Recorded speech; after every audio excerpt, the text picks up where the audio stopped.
আজি আমি কথা পাতিম অন প্ৰিপজিশ্যনটোৰ ব্যৱহাৰৰ বিষয়ে এটা কথা আমি বুজি উঠিছো যে যি অৰ্থত সচৰাচৰ এটা প্ৰিপজিশ্যনক আমি ব্যৱহাৰ কৰোঁ তাৰ বাহিৰেও সেই প্ৰিপজিশ্যনবোৰৰ অন্য কিছুমান ব্যৱহাৰো আছে বাক্যত যিবোৰ আমি সাধাৰণতে ব্যৱহাৰ কৰোঁ যদিও এটা বিশেষ অৰ্থ আমি ভাবি লওঁ যেনেকৈ ইন মানে ভিতৰত এবাউট মানে বিষয়ে ঠিক তেনেকৈ আজি যি কথা পাতিম অন মানে ওপৰত এনেকৈ এটা অৰ্থ সচৰাচৰ ব্যৱহৃত অৰ্থ হিচাপে আমি ভাবি লওঁ কিন্তু তাৰ বাহিৰেও বিভিন্ন ধৰণৰ অৰ্থত এই প্ৰিপজিশ্যনবোৰক আমি বাক্যত ব্যৱহাৰ কৰোঁ গতিকে আজি আমি আলোচনা কৰোঁ আহক অন প্ৰিপজিশ্যনটো আমি বাক্যত কেনেধৰণেৰে ব্যৱহাৰ কৰোঁ প্ৰথমটো ব্যৱহাৰ আমি সকলোৱে জানো ওপৰৰ অৰ্থত অৰ্থাৎ কিবা এটা বস্তুৰ ওপৰত আছে লোকেশ্যন বা স্থান কিন্তু তাতো এটা চৰ্ত আছে কেতিয়া ওপৰত অৰ্থ বুজাবলৈ আমি অন ব্যৱহাৰ কৰিম যেতিয়া যিটো বস্তু য'ত থাকিব সেই বস্তুটোৱে সেই থকা ঠাইডোখৰক বা থকা সেই বস্তুটোক স্পৰ্শ কৰি থাকে তেতিয়াহে অন যেনেকৈ কিতাপ এখন টেবুলৰ ওপৰত আছে কিতাপখন টেবুলৰ ওপৰত আছে কিতাপখনে টেবুলক স্পৰ্শ কৰি আছে গতিকে সেই ক্ষেত্ৰত on the book is on the table যেনেকৈ ফুলদানি এটা কিতাপৰ শেল্ফ এটাৰ ওপৰত আছে the flower pot is on the book shelf সেই ক্ষেত্ৰত অন যেতিয়া কিবা এটা বস্তুৱে সেই সাৰফেচটোক স্পৰ্শ কৰি থাকে সেই ক্ষেত্ৰত ওপৰত বুজাবলৈ অন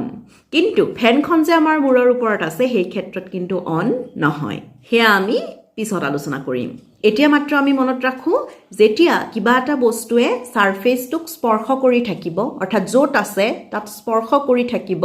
অবজেক্টটোৱে সাৰফেচটোক তেতিয়া কোৱা হয় অন যেনেকৈ ক'লো the book is on the table the flower pot is on the book shelf তেনেকৈ অন প্ৰিপজিশ্যনটোৰ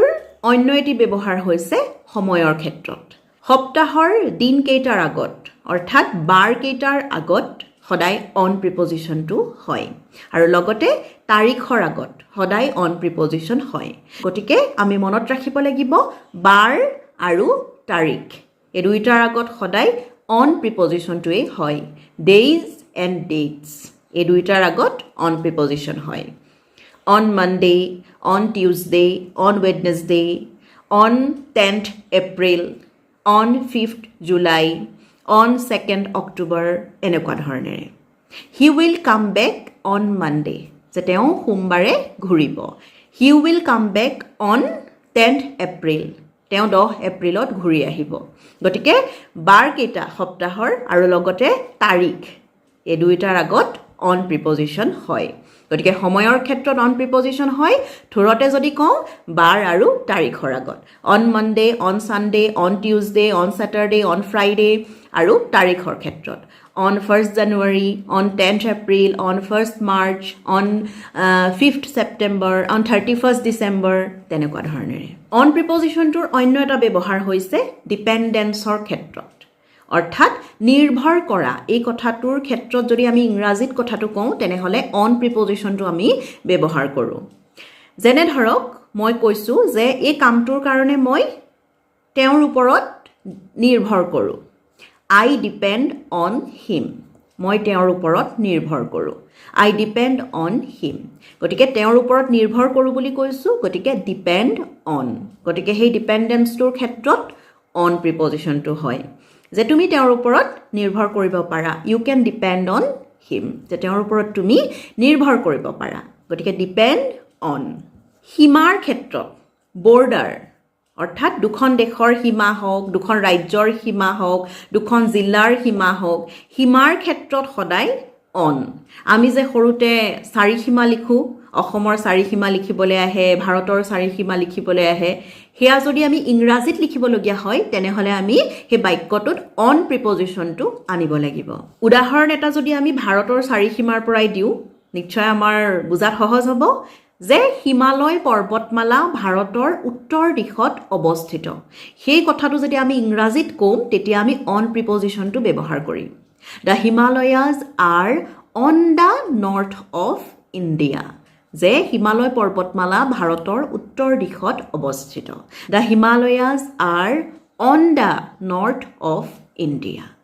তেনেধৰণেৰে এইখিনিতে মোৰ অন্য এটা কথা মনত পৰিছে নদীৰ পাৰ বা নদীৰ পাৰত কিবা এটা আছে সেই কথা যদি আমি ক'বলগীয়া হয় তেনেহ'লেও আমি অন প্ৰিপজিশ্যনটোৱেই ব্যৱহাৰ কৰিম ধৰক কাৰোবাৰ ঘৰ নদীৰ পাৰত ব্ৰহ্মপুত্ৰ নদীৰ পাৰত কিবা এটা আছে কাৰোবাৰ ঘৰ আছে ধৰক হেতু ক'বলৈ হ'লে আমি ইংৰাজীত ক'ব লাগিব on the bank of the river Brahmaputra Jaji নৈৰ পাৰত on the bank of the river Jaji গতিকে নদীৰ পাৰত সেই অৰ্থ বুজাবলৈ আমি অন প্ৰিপজিশ্যনটোৱেই ব্যৱহাৰ কৰোঁ কেতিয়াবা আমি অন প্ৰিপজিশ্যনটো কিবা এটা কাৰণে সেই ক্ষেত্ৰতো ব্যৱহাৰ কৰোঁ ধৰি লওক তেওঁ কিবা এটা কথাত সফলতা অৰ্জন কৰিছে আৰু মই তেওঁৰ সফলতাৰ কাৰণে অভিনন্দন জনাইছোঁ সেই কথা ইংৰাজীত ক'বলৈও আমি অন প্ৰিপজিশ্যনটোৱেই ব্যৱহাৰ কৰিম I congratulate him on his success যেতিয়া সফলতাৰ কথা আহিল ছাকচেছৰ কথা আহিল মই তেওঁক সফলতাৰ কাৰণে শুভেচ্ছা জনাইছোঁ গতিকে সদায় ছাকচেছৰ লগত অনেই হয় I congratulate him on his success গতিকে সেই ক্ষেত্ৰতো অন কেতিয়াবা আকৌ বিষয়ে সেই ধৰণৰ অৰ্থটো অন প্ৰিপজিশ্যনটো আমি বাক্যত ব্যৱহাৰ কৰোঁ যেনে কোনোবা এজনে ধৰক ভাৰতৰ ৰাজনীতিৰ বিষয়ে এখন কিতাপ লিখিলে তেতিয়াও আমি সেই কথা ইংৰাজীত ক'বলৈ অন প্ৰিপজিশ্যনটো ব্যৱহাৰ কৰিম he has written A book on Indian politics ভাৰতীয় ৰাজনীতিৰ বিষয়ে বা তেওঁ নাৰী সবলীকৰণৰ বিষয়ে ভাষণ দিব he will deliver A speech on women empowerment নাৰী সবলীকৰণৰ বিষয়ে গতিকে এই বিষয়ে কথাটো বুজাবলৈও কেতিয়াবা আমি অন প্ৰিপজিশ্যনটো বাক্যত ব্যৱহাৰ কৰোঁ যেনেকৈ ক'লোঁ he has written A book on Indian politics বা তেওঁ কিবা এটা প্ৰবন্ধ লিখিছে দ্বিতীয় বিশ্বযুদ্ধৰ বিষয়ে he has written N article on the second world war তেনেধৰণেৰে গতিকে বিষয়ে বা কিবা এটা কথা সামৰি লৈছে সেই অৰ্থটো আমি অন প্ৰিপজিশ্যনটো ব্যৱহাৰ কৰোঁ আকৌ এটা কথা এইখিনিতে মনত পৰিছে অন প্ৰিপজিশ্যনটোৰ বিষয়ে অকণমান দেৰি আগতে মই ক'লোঁ যে সময়ৰ ক্ষেত্ৰত অন প্ৰিপজিশ্যনটো আমি ব্যৱহাৰ কৰোঁ বাৰৰ আগত আৰু তাৰিখৰ আগত বাৰ আৰু তাৰিখৰ আগত সেই কথা কৈছিলোঁ যেনেকৈ on Friday on 10th April on 1st জানুৱাৰী তেনেকৈ লগতে আৰু এটা কথা যোগ কৰি থওঁ এই যে কিছুমান বিশেষ দিন আছে আমাৰ প্ৰতি বছৰে আহে জন্মদিনটো হওক বা বিবাহ বাৰ্ষিকীৰ দিনটো হওক সেই দিনবোৰৰ ক্ষেত্ৰতো কিন্তু অন প্ৰিপজিশ্যনটোৱেই হয় on my birthday on their anniversary এনেকুৱা ধৰণেৰে my brother gifted me a beautiful painting on my birthday যে মোৰ ভাইটিয়ে মোক এখন ধুনীয়া ছবি উপহাৰ দিছে মোৰ জন্মদিনত মাই brother gifted me a beautiful painting on my birthday on our anniversary গতিকে সেই বিশেষ দিনবোৰ যিবোৰ প্ৰতি বছৰে আহে সেই ক্ষেত্ৰতো অন প্ৰিপজিশ্যনটোৱেই হয় অন প্ৰিপজিশ্যনটোৰ আৰু এটা ব্যৱহাৰ যিটো আমি সচৰাচৰ বাক্যত ব্যৱহাৰ কৰোঁ আমাৰ শৰীৰৰ বিভিন্ন অংগৰ ওপৰত সেই কথা বুজাবলৈ আমি অন প্ৰিপজিশ্যনটোৱেই ব্যৱহাৰ কৰোঁ ধৰি লওক মই মুখত অকণমান ক্ৰীম লগালোঁ সেই কথাটো যদি মই ইংৰাজীত ক'ম তেতিয়াহ'লে মই ক'ম যে I have applied a moisturiser on my face যে মই মোৰ মুখত অলপমান ক্ৰীম লগাইছোঁ মইশ্চাৰাইজাৰ লগাইছোঁ I have applied a moisturiser on my face তেনেকুৱা ক্ষেত্ৰত শৰীৰৰ কিবা এটা অংগৰ ওপৰত সেই অৰ্থত যেতিয়া আমি কথাটো কওঁ তেতিয়া সদায় অন প্ৰিপজিশ্যনটোৱে হয় যে মই ওঠত লিপষ্টিক লগাইছোঁ আই এপ্লাইড লিপষ্টিক অন মাই লিপছ গতিকে বডি পাৰ্টৰ বা শৰীৰৰ অংগৰ ওপৰত সেই কথাটো বুজাবলৈ অন প্ৰিপজিশ্যনটোৱেই হয় অন প্ৰিপজিশ্যনটোৰ আৰু এটা ব্যৱহাৰ এইখিনিতে মনলৈ আহিছে যে যেতিয়া ডাঙৰ যান বাহনৰ ক্ষেত্ৰত আমি কথাটো কওঁ তেওঁ বাছখনত আছে তেওঁ বাছখনত আহি আছে তেওঁ ট্ৰেইনখনত আছে সেই ক্ষেত্ৰত কিন্তু ইন নহয় অন প্ৰিপজিশ্যনটোহে হয় he is on the bus যে তেওঁ বাছখনত আছে সৰু যান বাহনৰ ক্ষেত্ৰত যিবিলাক আমাৰ ব্যক্তিগত যান বাহন থাকে কাৰ বা তেনেকুৱা ধৰণৰ ক্ষেত্ৰত নহয় ডাঙৰ যিবিলাক যান বাহন বাছ ট্ৰাক ট্ৰেইন এৰোপ্লেন সেইবিলাকৰ ক্ষেত্ৰত কিন্তু অন প্ৰিপজিশ্যনটোহে হয় তেওঁ বাছখনত আছে he is on the bus তেওঁ বাছখনত আছে গতিকে ডাঙৰ যিকোনো যান বাহনত কোনোবা এজন আছে সেইটো কথা ইংৰাজীত ক'বলৈ আমি অন প্ৰিপজিশ্যনটোহে ব্যৱহাৰ কৰোঁ he is on the bus থুলমূলকৈ আমি অন প্ৰিপজিশ্যনটোৰ ব্যৱহাৰৰ বিষয়ে পাতিলোঁ এই মুহূৰ্তত যিখিনি মনলৈ আহিল বা যিখিনি সচৰাচৰ আমি ব্যৱহাৰ কৰি থাকোঁ এই মুহূৰ্তত মনত পৰিল সেইখিনিকে মই আপোনালোকৰ আগত ক'লোঁ আৰু হয়তো বহুত ব্যৱহাৰ আছে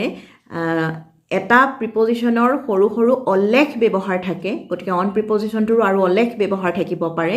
আপোনালোকৰ যদি কিবা মনলৈ আহিছে অন প্ৰিপজিশ্যনটোৰ ব্যৱহাৰ তেনেহ'লে কমেণ্ট বক্সত জনাব পাৰে মেছেজো দিব পাৰে আজি যিখিনি মনলৈ আহিল ক'লো পৰৱৰ্তী সময়ত আকৌ এটা প্ৰিপজিশ্যনৰ সৈতে লগ পাম মোক দুজনে কৈছিল মেছেজত যে প্ৰিপজিশ্যন সিৰিজ এটা দিব লাগে গতিকে মই ইন দিছিলোঁ এবাউট দিছিলোঁ আজি মই যিমানখিনি মনত পেলাব পাৰিলোঁ অন প্ৰিপজিশ্যনটোৰ বিষয়ে দিলোঁ পৰৱৰ্তী আলোচনাত আকৌ এটা প্ৰিপজিশ্যনৰ সৈতে আহিম আৰু আপোনালোকেও যিমান পাৰে অন প্ৰিপজিশ্যনটোৰ ব্যৱহাৰ মনত পেলাবলৈ চেষ্টা কৰিব আৰু যদি মনত পৰে নিশ্চয় জনাব আজিলৈ আহিছোঁ আকৌ লগ পাম সকলো ভালে থাকক ধন্যবাদ